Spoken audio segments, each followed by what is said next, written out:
Hello, my friends. Hello, welcome back to Guardians Daily. I'm your host, Luke Gable. Happy to have you with us. Let's get into it. All right, last night for your Cleveland Guardians, back in the win column, much needed. Back on top of first place in the AL Central. Not the prettiest standings right now. It's crazy, actually. I was looking at it just before the show. All those teams right there at that 500 mark, right at the top. Obviously, very early in the year. Not like we're in a race or anything right now, but it is funny to see all the big names piled at the top. So everyone's in it. It's going to be a fun summer in the American League Central with all those teams clawing for that top spot. Obviously, Tarek Skubal just got hurt in Detroit. Not sure how long he's going to be out for. That's a major blow to them. But let's talk about two other American League Central teams, the Cleveland Guardians and the Kansas City Royals, as they had squared off last night. Obviously, the Royals took the first two of this series, but not the case last night, as Joey Cantillo was fantastic on the mound last night for your Guardians. Really good start for Cantillo. Nice bounce back. He kind of got beat up a little bit in his last start against the A's. Not the case last night. Very solid, very sharp. And the defense played very well last night, too. Not a lot of mental mistakes, not a lot of errors, which had been kind of sneaking up lately. Rocchio's had a couple little mental lapses here, booted a couple balls for a really good shortstop. So that was been a little bit of a curious case recently. Not the case last night, though. Double case. So things were good on the defensive end last night, and they did enough. Did enough at the plate. Obviously, the bats have been a bit of a problem lately. Really just not generating a ton of offense, especially in that middle of the lineup. Did enough. Did their part last night. Chased a Lauder, who's really been one of the best hitters on this team all year. Obviously, the rookie, the phenom, the big, exciting young guy for this team. And we saw it again last night. Big 2-run RBI single. Wasn't anything fancy. He just kind of poked one through the left side, but they had him shifted a little bit. Infield was in, so made it easy for him. That scored two as the Guardians take that one 3-1 against the Royals last night. Big win. You can't go into Kansas City with where things are at this point in the season and just lose the first three. You know, especially in a 4-gamer. They played this afternoon. Slade Ciccone on the mound. We're going to talk a little bit of Slade in just a bit. Obviously, not the most fun topic right now because he's been struggling, but we'll get there when we get there. But for the Guards last night, nice to get the trains back on the tracks. And I think they really did that early in the game with Cantillo. You can see he was settled in early and just kind of paced you into the game. The offense through the first couple inches of the Guards, not pretty. And it wasn't even like they were getting it wasn't even just strikeouts and stuff like that. Obviously, they had some traffic early in that first inning, couldn't do anything with it. And then after that, it was just kind of lazy, weak contact throughout those early innings until they were able to break through with the big hit from DeLauder and were able to tack on an extra run in the 8th as well. So I think there's things to take positive so far from these first 3 games. They've been in all of these games with the Royals. Obviously, I think they could have won Gavin's start as well. Gavin, probably one of his worst starts of the season. They had the Rhys Hoskins 3-run shot in that one. You thought, hey, we took the lead, but was not meant to be on Tuesday night. That was. So you work through it. You get a nice win Wednesday. And I just kind of want to talk. So interesting little lineup last night. No Travis Bazzana, which was fine. It's his first start of the year, first couple of weeks of the year. But first night he took a rest day. And then also another Stephen Kwan day off, which Stephen Kwan is a guy who plays every day. Historically in the past, these past few years, you're seeing Kwan every night. And he's been playing a lot less lately. I don't know if that's just because of his struggles at the plate right now. Physically, mentally, is he banged up? I don't know what's going on with Kwan. But obviously, there's something off with him, and I think you can see it the fact that he got multiple games off in that Toronto series. He got another game off last week. He didn't play last night against the lefty. So is there something here where he's not going to be as consistent of an everyday player, or is this just maybe trying to lighten his load, especially because there have been those struggles? I think it's more of the latter, where I think it is just obviously he's not having a Stephen Kwan type season up to this point. Maybe try and give him a little bit of extra rest, a little more grace, a little more less, oh man, you got to be this guy at the top of the lineup every night. But I don't see them moving him out of the leadoff spot anytime soon. But if the struggles do continue, there's a wide open spot at the top of the lineup for Travis Bazzana. Bazzana fits the mold for what you're looking for in a leadoff hitter. And if Kwan's going to keep struggling, obviously there's been the trade talks for these recent years, like in terms of when will the Steven Kwan trade happen. We thought it was going to happen last year at the deadline. It was apparently got pretty darn close. I think the Dodgers put a nice offer in, the Padres, some of these West Coast, the Giants. He wants to get, like, that's been the narrative with Steven Kwan, is he wants to get back to the West Coast. Contract negotiations over these past couple years clearly have not gone anywhere, considering he's not signed a new contract. So you kind of look at what they've shown you, and so there's something to be said for Steven Kwan and his future with this team. Obviously, this year it's been also a little interesting, him not playing left field every game, him playing a lot more center. I don't know what really fully led to that, because it's still like there's similar outfield makeup that they've had. So I'm curious what led to that shift, and I'm curious if that change has been a factor in his struggles at the plate. And he's been really good in center field too. He's a great outfielder. Gold Glover at either one of those spots, I think, is very reasonable for him talent-wise.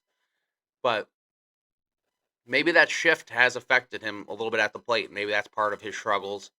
So curious to see what we get from Kwan going forward, if this becomes a story, if the trade stuff heats back up once we get closer to the deadline for him. I guess a lot of this depends on the Guardians' success.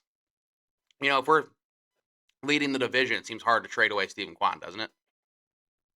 I would think so. Like, if you're at the top of the pack heading into the deadline, I would not think that you're then I think that stuff's a little bit more quiet. But you start to falter a little bit, and then these things are just like last year. It got loud.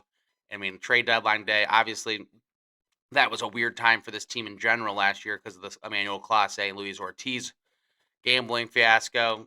Cost us, God, that's still one of the all-time. Emmanuel Clase, jerk, bad guy, because I don't even care about the gambling. He screwed the Guardians out of some heavy prospects. They were going to get a haul for Clase at last year's deadline. And then obviously the gambling stuff breaks, that whole story comes out, and then you're screwed. And then Mason Miller, then the Padres, and Leo DeVries is really good. See, it's tough. That was a bad segment of Guardians baseball. That was a bad time last year. They got blown out. They had that Rockies loss. It was a bad time to be a Guardians fan. But look, they turned things around that year. Obviously came back and won the division. So that's where you were at the trade deadline last year. Obviously we have a ways to go to get there. But that's where we were with Steven Kwan at this time last year for the trade deadline and those kind of talks. So interested to see if he gets more of these rest days and they start moving him in the lineup or things like that with Kwan. Is this just going to become like a topic of conversation daily, what's going on with him, or is he going to settle back in throughout this year? That's where I'm curious to see how things play out there. Okay. And on the mound for us tonight, this afternoon, and on for us for the Cleveland Guardians, is Slade Cecconi. Big start for Slade. He needs it.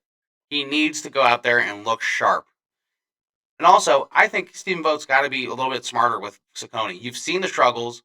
You've seen him, especially that first inning. He struggles in the first inning, and also he struggles in whatever his last inning is, in terms of he's gotten rocked his first inning all year.